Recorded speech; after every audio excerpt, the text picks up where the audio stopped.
संघ से जुड़े एक संगठन शिक्षा संस्कृति उत्थान न्यास की नई शिक्षा नीति पर मानव संसाधन मंत्रालय को भेजी गई सिफारिश के बाद सियासी घमासान छिड़ गया है। सिफारिश में कहा गया है कि स्कूल में उच्च शिक्षा तक मातृभाषा में ही बच्चों को सभी निर्देश दिए जाएं। विदेशी भाषाओं को भारतीय भाषाओं की जगह पढ़ने का विकल्प खत्म किया जाए। साथ ही अंग्रेजी को किसी भी स्तर पर जरूरी ना बनाया जाए। अब इसके बाद जाहिर सी बात है विवाद शुरू हो गया है। विरोधी कह रहे हैं कि अंग्रेजी को हटाने की वकालत संघ की संकीर्ण सोच को दर्शाता है। ऐसे में आज का सवाल, क्या देश में अंग्रेजी की पढ़ाई खत्म हो जानी चाहिए और क्या संघ की शिक्षा नीति को मानेगी मोदी सरकार? इस पर हम चर्चा करेंगे, लेकिन आज इस मुद्दे पर क्या कुछ अहम बयान सुनने को मिले, पहले उस पर एक नजर। और चर्चा में मेरे साथ कांग्रेस की प्रवक्ता प्रियंका चतुर्वेदी, मेरे साथ बीजेपी के प्रवक्ता सुधांशु त्रिवेदी भी जुड़ने वाले हैं। साथ ही साथ संघ विचारक, खुद एसोसिएट प्रोफेसर हैं राकेश सिन्हा और प्रोफेसर दिनेश वार्ष्णेय, प्रोफेसर हैं, शिक्षाविद हैं, सीपीआई से जुड़े हुए हैं, वो भी चर्चा में शिरकत करने वाले हैं। प्रियंका, आपकी सरकार की नीतियों को, आपके स्कूली करिकुलम को बदलने की बातें पहले से ही उठ रही थी। अब जो ये शिक्षा संस्कृति उत्थान न्यास है, इसकी सिफारिशों को कितना गंभीर लिया जाए? ये आरएसएस का एजुकेशन विंग है, लेकिन सरकार पर दरअसल कोई बाध्यता नहीं है कि इनकी रिकमेंडेशंस मानी जाए, और सबसे बड़ी उसमें ये कि अंग्रेजी को गैर जरूरी बना दिया जाए। नहीं, देखिए, अगर आपको ध्यान होगा तो दीनानाथ बत्रा जो थे, जिन्हें हरियाणा और राजस्थान में काफी जो टेक्स्ट बुक्स में आपको पढ़ाई की जाती है बच्चों को, वो दीनानाथ बत्रा ने बनाया था। और दीनानाथ बत्रा जी की, हाँ, गुजरात में भी, और दीनानाथ बत्रा की क्या सोच है पढ़ाई को लेकर या साइंस को लेकर या माइथोलॉजी को लेकर, वो तो काफी बार हमने इस पे डिस्कशन किया है, डिबेट किया है। वो इसके एक सदस्य हैं। तो अगर इस ऐसी संस्था जो राष्ट्रीय स्वयंसेवक संघ से जुड़ी है, और बहुत बार हुआ है कि पॉलिटिकल अपॉइंटमेंट्स जो हुए हैं, अपॉइंटमेंट्स जो इंस्टीट्यूट्स में हुए हैं, अपॉइंटमेंट्स जो कल्चरल ग्रुप्स में हुए हैं, कल्चरल संगठन में हुए हैं, वो सारे आरएसएस एफिलिएटेड लोगों के हुए हैं, तो उनकी क्रेडिबिलिटी पे प्रश्न चिन्ह तो उठता ही है। पर एक बात जरूर समझ में आती है और सामने आती है कि आरएसएस का प्रभाव पूरी तरीके से देश की शिक्षा पे है, और उनका ये सोच कि अंग्रेजी कंपलसरी नहीं होनी चाहिए। देखिए, इंडिया को कितना पीछे लेकर जा सकता है। मातृभाषा पर तवज्जो क्यों ना दी जाए? देखिए, एक सच्चाई ये भी है, और बहुत सारी मातृभाषा पे बिल्कुल बहुत सारी स्टडीज हुई है कि स्कूली टीचर्स को अंग्रेजी का पूरा ज्ञान नहीं है, बच्चे और ज्यादा कंफ्यूज हो जाते हैं। तो पहले एलिमेंट्री एजुकेशन, प्राइमरी एजुकेशन, मैं बात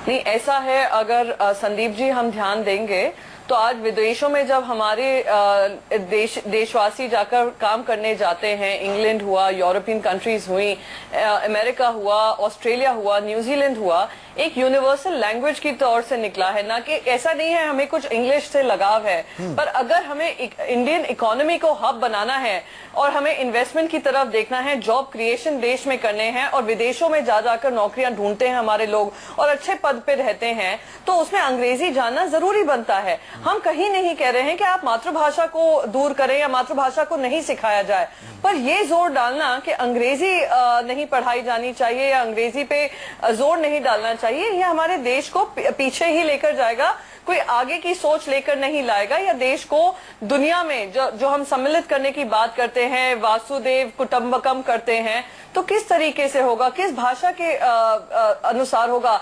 आज जब नॉर्थ इंडिया और साउथ इंडिया में लैंग्वेज कॉमन नहीं है, एक कॉमन लैंग्वेज हमारे देश को ही जोड़ती है, तो इस पे भी ध्यान रखना जरूरी है कि एक कॉमन लैंग्वेज जो सबको समझ में आए, सिंपल हो, उस पे अगर बच्चों को पढ़ाया जाए तो उसमें क्या गलत है? अगर उनका भविष्य भविष्य उनको दूसरे देशों में लेकर जाता है, दूसरे देशों के जो बिजनेस इंडिया में आते हैं उसमें हमें नौकरियां मिलती हैं, तो उसमें क्या गलत है? आरएसएस की सोच दर्शाता है। मेरे साथ सुधांशु त्रिवेदी भी जुड़ गए हैं। डॉक्टर सुधांशु त्रिवेदी हैं, ये पीएचडी हैं मैकेनिकल इंजीनियरिंग में।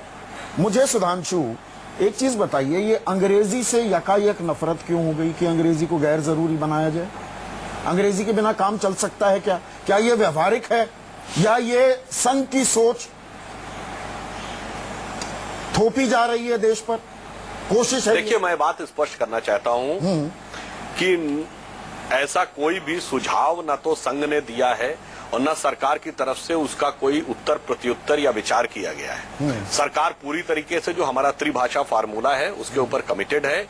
जो संविधान की मान्यता प्राप्त भाषा है उसी में से एक अंग्रेजी भी है और जितनी आवश्यकता हो अंग्रेजी को गैर जरूरी बनाने का शिक्षा संस्कृति उत्थान न्यास का ये सुझाव खारिज होने वाला है। नहीं, देखिए, मेरा यह कहना है बहुत से हजारों सुझाव सरकार ने भिन्न भिन्न जब शिक्षा नीति के बारे में बताए थे उस पर दिए गए। कोई ऐसी बात नहीं है कि कोई एक सुझाव कोई सरकार महत्वपूर्ण मानने वाली है। हाँ, मगर मैं एक बात आपको जरूर बता देना चाहता हूं कि जो लोग कहते हैं कि साहब अंग्रेजी को हटाने का कोई प्रयास हो रहा है या ये करने वाले हैं, तो मैं इतना याद दिलाना चाहता हूं, यूपीएससी में अंग्रेजी कंपलसरी कब हटी? बीजेपी के शासनकाल में हटी क्या? मोरारजी की सरकार में ऐसी 79 में। कोई वो हमारा एजेंडा नहीं था। आईआईटी में जो अंग्रेजी का कंपल्सन हटा वो कब हटा? नरसिंह राव की सरकार में हटा। तो जो जो देश का विकास होता है तो अंग्रेजी के साथ साथ भारतीय भाषाओं के लोगों को भी एक समुचित स्थान और उनकी प्रतिभा को भी नहीं, सवाल इसलिए उठता है, प्रयास होना चाहिए सवाल इसलिए उठता है जो ये संगठन है, जो आरएसएस का एजुकेशन विंग है SSUN, इसमें प्रोफेसर दीनानाथ बत्रा भी हैं। अब बत्रा साहब की शान में मैं क्या बताऊं, आप मुझसे बेहतर जानते हैं। गुजरात में उनकी लिखी टेक्स्ट बुक्स लागू हैं, हरियाणा में लागू होने जा रही हैं 6 टेक्स्ट बुक्स। और वो क्या बताते हैं, उनकी एक पोयम भी, उनकी एक कविता, आप तो खुद कवि हैं और शायरी भी माशाल्लाह बहुत बेहतरीन करते हैं सुधांशु त्रिवेदी। अब DN बत्रा की कविता पर गौर फरमाइएगा, जो पढ़ाई जा रही है और पढ़ाई जाएगी हरियाणा में भी।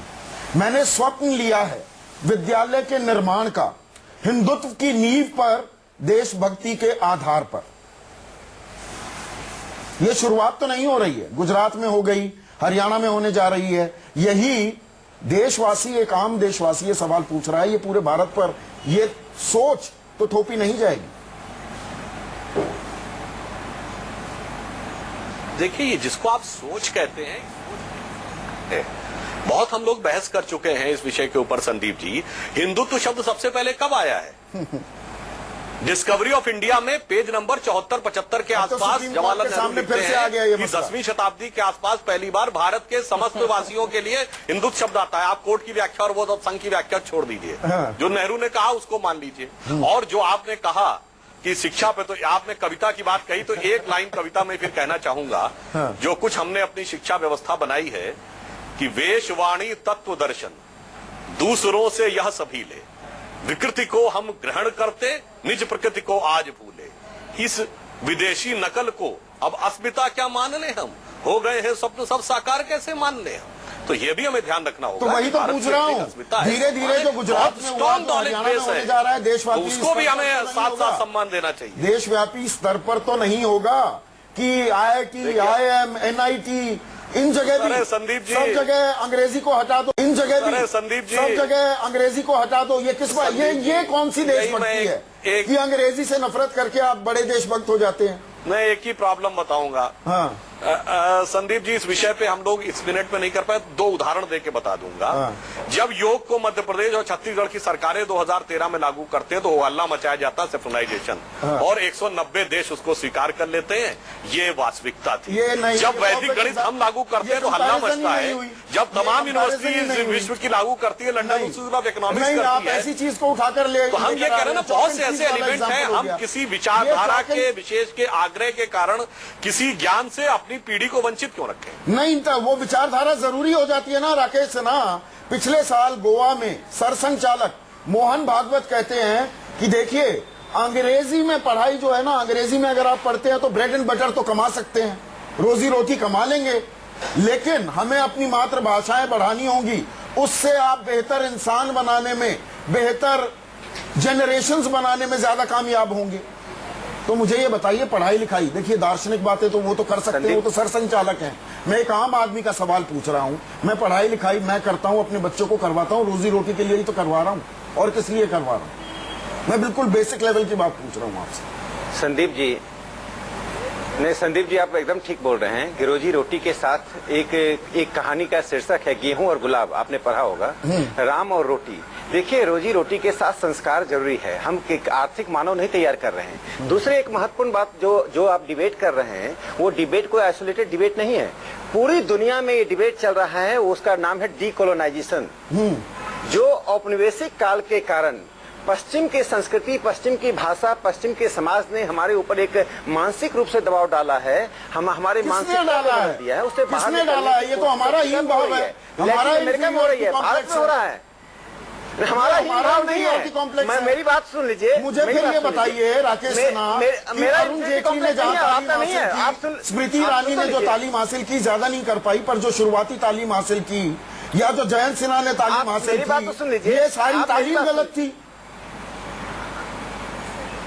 नहीं, तालीम, आप मेरी बात सुन लीजिए, आप दवा के जो प्रिस्क्रिप्शन होते हैं वो अंग्रेजी में होता है, गांव के लोग हिंदी, मलयालम और कन्नड़ जानते हैं। नहीं, देशभक्ति को जोड़ देते हैं आप। मानो अंग्रेजी में पढ़ाई लिखाई करने से आप देशद्रोही हो जाते हैं। हमारा तो पूरा स्वतंत्रता संग्राम, आप मुझसे बेहतर जानते हैं राकेश सिन्हा। महात्मा गांधी कहाँ जाकर अपनी तालीम हासिल की, उच्च शिक्षा कहाँ हासिल की, जवाहरलाल नेहरू ने कहाँ हासिल की? लेकिन बताइए ना मुझे, महात्मा गांधी ने क्या किया? सुभाष चंद्र बोस ने कहाँ हासिल की अपनी तालीम? दुनिया की सभी भाषाओं को, बी.आर. अम्बेडकर हमारे संविधान के निर्माता, रचयिता, उन्होंने कहाँ पे तालीम हासिल की, उच्च शिक्षा कहाँ हासिल की? सुन तो लीजिए, किसी को पश्चिम जाने से मना नहीं किया जा रहा है, पश्चिम की भाषा सीखने से मना नहीं किया जा रहा है, लेकिन अपने से कटने से रोका जा रहा है। अपनी माँ से कट जाना, अपनी मातृभाषा से कट जाना, ये मैं कह रहा हूँ इंफीरियरिटी कॉम्प्लेक्स है, सामुदायिक जीवन से कट जाना, ये इंफीरियरिटी कॉम्प्लेक्स नहीं है, ये पश्चिम का आधिपत्य है, इसी को डीकोलोनाइजेशन कहा गया है। यह डिबेट सिर्फ भारत में नहीं है, अफ्रीका में भी है, लैटिन अमेरिका में भी है। 4 साल की उम्र में, 4 साल की उम्र में, लैटिन अमेरिका के 4 साल की उम्र में मुझे बोर्डिंग में भेज दिया गया। वहां 25 पैसे, 5 रुपए मेरी पॉकेट मनी होती थी। ये भी एक रिकमेंडेशन है कि बहुत से स्कूलों में फाइन लगता है कि अंग्रेजी में बोलना होगा। मेरे स्कूल में मुझ पर फाइन लगता था 25 पैसे, 4 आने का फाइन, 5 रुपए की पॉकेट मनी होती थी पूरे महीने की। क्या आपको लगता है मैं हिंदी नहीं जानता हूँ या भारतीय संस्कृति से वाकिफ नहीं हूँ? और ना मेरे अंदर कोई हीन भावना है, मैं पूरे गर्व से ये कहता हूँ। आप मेरी बात सुन लीजिए, आप सुन लीजिए, अंग्रेजी जानना कोई हीन भावना की बात नहीं है। अंग्रेजी का विकल्प यदि आपके पास भाषा है तो उस भाषा को प्रोन्नत करने की बात चल रही है। यहाँ सकारात्मक विकल्प की बात चल रही है, नकारात्मक बातें नहीं चल रही हैं। नहीं, मैं सोच की बात कर रहा हूँ, ये सोच थोपने की कोशिश तो नहीं है। भूगोल में, अपने विज्ञान में कि अंग्रेजी में तालीम हासिल कर ली तो देशद्रोही हो गए। और ये बात तब है, एक मलयाली बच्चे से बात कीजिए, एक कन्नड़ बच्चे से बात कीजिए, दोनों चीजें चली बच्चे से बात कीजिए। आप भी द्विभाषी है ना, सुधांशु त्रिवेदी तो न जाने कितनी भाषाओं की ज्ञाता है, मातृभाषा में लेता है। अरे संदीप जी 30 सेकंड। संदीप जी, वैज्ञानिक रूप से साबित हो चुका है कि अपनी मातृभाषा में पढ़ने वाले बच्चों का ज्ञान का स्तर दूसरी भाषा में पढ़ने वालों के ज्ञान के स्तर से ऊंचा होता है, तीक्ष्णता अधिक। आप उल्टी गंगा बहारने की कोशिश कर रहे हैं प्रोफेसर अंग्रेज। आज की उल्टी गंगा नहीं, उल्टी गंगा को सीधी करने की बात चल रही है राकेश सिन्हा। ये उल्टी गंगा को सीधी करने की बात चल रही है। 60 साल से हमने औपनिवेशिक दासता को सहा है। अरे सर, कंटिन्यूएशन था और इसलिए ब्रिटिश अखबार गार्डियन, सुन लीजिए, ब्रिटिश अखबार गार्डियन ने क्या लिखा 18 मई को, 18 मई 1914 को लिखा, फाइनली लेफ्ट इंडिया। आप ये सरकार बदली है, मालूम है गोवा में जहाँ बीजेपी की सरकार है, गोवा में ही मोहन भागवत ने बयान दिया। उसी गोवा में 127 ऐसे स्कूल है, 127 इंग्लिश मीडियम स्कूल्स, उनको ग्रांट जा रही है। वहां पर आरएसएस ने पूरा आंदोलन, पूरा जोर लगाकर देख लिया, वहां पर अंग्रेजी को नहीं हटा पाए। प्रोफेसर वाच ने, दरअसल हकीकत ये है, संदीप 2016 में, 1 मिनट रुक जाइए, अब लगातार मत बोलिए, हटाने की बात नहीं है। 1 मिनट रुक जाइए, रुक जाइए, हटाने की बात नहीं, आप गलत बोल रहे हैं। किसी को हटाने की बात नहीं है, किसी को वैकल्पिक व्यवस्था बनाने की बात है। कोई तो गोवा में हटा दीजिए ना, स्कूल बंद कर दो। गोवा में तो पूरा आंदोलन चला दिया, गोवा में हटा दीजिए ना। विरोध नहीं है, अपनी वैकल्पिक सकारात्मक व्यवस्था को भारत के उल्टी गंगा है ये, और उल्टी गंगा इसलिए है। राकेश सिन्हा, आप कृपया शांत होंगे, उल्टी गंगा आपके लिए होगा, हमारे लिए नहीं है। अगर आप शांत होंगे, अगर आप शांत होंगे तो समझेंगे ना, लगातार बोलते रहेंगे तो नहीं समझ पाएंगे। आंकड़े ये बताते हैं 2016 में, आज 21 अक्टूबर 2016 में 30% हमारे बच्चे प्राइमरी स्कूल जो हैं इंग्लिश मीडियम स्कूल्स में जाते हैं।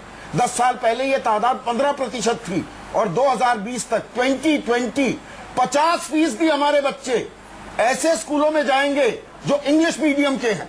ये उल्टी गंगा क्यों बहाई जा रही है प्रोफेसर वार्ष्णेय? देखिए बात सुनिए, ये जो राकेश सिन्हा या जो बोल रहे हैं ये ऐतिहासिक परिप्रेक्ष्य को समझें कि भारत देश किस देश की कॉलोनी रहा आखिर में। वो अंग्रेजों की कॉलोनी रहा और अंग्रेजी वहां से आई और उसके बाद लगातार अंग्रेजी का व्यवहार बढ़ता गया। और हमारे देश में सुधांशु जी ने सही बोला, सर्वमान्य नीति है 3 भाषा फार्मूला, 3 भाषा का फार्मूला, उसमें इंग्लिश शामिल है और इंग्लिश के बिना हम पूरे देश को कनेक्ट नहीं कर पाएंगे। ये देश विभिन्नताओं में एकता का देश है। आप ये नहीं कह सकते नहीं, वो जो पूरा ढांचा बनाया हुआ है उसे कैसे उखाड़ फेंकोगे? सबसे बड़ा सवाल तो ये है। उखाड़ के फेंकना भी नहीं चाहिए संदीप जी, उखाड़ के फेंकना भी नहीं चाहिए, इसलिए कि कल्चरल एसिमिलेशन ऐसे नहीं होता है जैसे आरएसएस वाले या बीजेपी वाले जबरदस्ती डंडे से करवाना चाहेंगे। Cultural assimilation, cultures are tending. नहीं, डंडा तो आपकी विचारधारा ने भी बहुत चला है। नहीं, हमारे 60 साल खूब डंडे चले हैं। नहीं संदीप जी, इस बात में उनकी बात में दम है। नहीं संदीप जी, इस तरह की विचारधारा हमारी शैक्षणिक नीति पर हावी रही, बिल्कुल नहीं, सच्चाई है। नहीं, पूरे अभी भी शिक्षा पे मैकालियन एजुकेशन का असर है, उसके खिलाफ हम लगातार लड़ते रहे हैं। और लेफ्टिस्ट आइडियोलॉजी जो लगातार बिल्कुल लेफ्ट हमारी शिक्षा नीति पर। आप मुझे बताइए लेफ्टिस्ट आइडियोलॉजी में क्या खराबी? वो कहता है गरीब का भला होना चाहिए, वो कहता है कि तीनों मातृभाषा पढ़ाना चाहिए, वो कहता है मातृभाषा में पढ़ाना चाहिए, पढ़ाना चाहिए। लेफ्ट आइडियोलॉजी में क्या खराब है भाई? नहीं, एक ही विचारधारा के लोग नहीं है। लेफ्टिस्ट आइडियोलॉजी सबसे ज्यादा टॉलरेंट आइडियोलॉजी है। नहीं, तो आप मान रहे हैं ना, एक ही आइडियोलॉजी का बोलबाला था, बिल्कुल साथ रहा। मैंने बिल्कुल नहीं कहा। मैंने जितनी पढ़ाई लिखाई की वो सारी लेफ्टिस्ट आइडियोलॉजी के हिसाब से। नहीं, आप मुझे बताइए दूसरी कौन सी आइडियोलॉजी है फिर? क्यों नहीं बताइए ना। आइडियोलॉजी सेंट्रलिस्ट आइडियोलॉजी में कैसे होगा? सेंट्रलिस्ट आइडियोलॉजी, राइटिस्ट आइडियोलॉजी दोनों जाके अल्टीमेटली पूंजीवाद से मिलती है। पूंजीवाद का एक काम है मुनाफा, मुनाफा, मुनाफा, मुनाफे की नीति आगे चलाना। लेफ्ट क्रम्बल कर गया। जहाँ सोवियत रूस क्रम्बल किया वहाँ पे फिर कम्युनिस्ट पार्टी का जोर बढ़ रहा है। आपको पता होना चाहिए जापान में भी कम्युनिस्ट पार्टी का जोर बढ़ रहा है। होने के बजाय शिक्षा पर, क्योंकि यही तो हमारी नींव है, हम एक परिपक्व बहस कब कर पाएंगे? राइटिस्ट लेफ्टिस्ट आइडियोलॉजी के इस चक्कर में कब तक फंसे रहेंगे प्रियंका? नहीं, देखिए राजनीति तो इसमें आनी ही नहीं चाहिए। और राष्ट्रीय स्वयंसेवक संघ जो बार बार अपनी टिप्पणी देता है एचआरडी मिनिस्ट्री को, उनको डिस्करेज करना बहुत जरूरी है। क्योंकि इस तरीके का जो हीन भावना की बात डॉक्टर राकेश सिन्हा कर रहे थे, ये हीन भावना के शिकार सिर्फ वही हैं जो संघ आइडियोलॉजी फॉलो करते होंगे। वो ये नहीं समझ पा रहे हैं कि अंग्रेजी भाषा का हमें हिंदी भाषा या कोई भी मातृभाषा का कि पूरे देश में किसी को विरोध नहीं है। पर यह समझना जरूरी है कि आने वाले जब हम 12 करोड़ नौकरियां भारतीय जनता पार्टी का वादा करती है देश की जनता को, वो 12 करोड़ जो नौकरियां बनेंगी हमारे युवाओं के लिए वो इसी आधार पे बनेंगी कि वो लोग स्किल्ड होंगे, उनको इंग्लिश लैंग्वेज का पता होगा और वो कम्युनिकेशन कर पाएंगे। हमारे देश तो ये सोच जो उनकी है, जो 18वीं सदी की सोच है, वो उनकी हीन भावना को दर्शाता है, देश की हीन भावना नहीं है। आड़े ना आए, इसी उम्मीद के साथ सुधांशु आप बोलना चाह रहे थे, माफी चाहूंगा, बिल्कुल वक्त खत्म हो गया। अगली बार सही, माफी के साथ। बहुत बहुत शुक्रिया सुधांशु त्रिवेदी, प्रियंका चतुर्वेदी, राकेश सिन्हा और प्रोफेसर दिनेश वार्ष्णेय आज सबसे बड़ा सवाल में बस इतना ही। नमस्कार।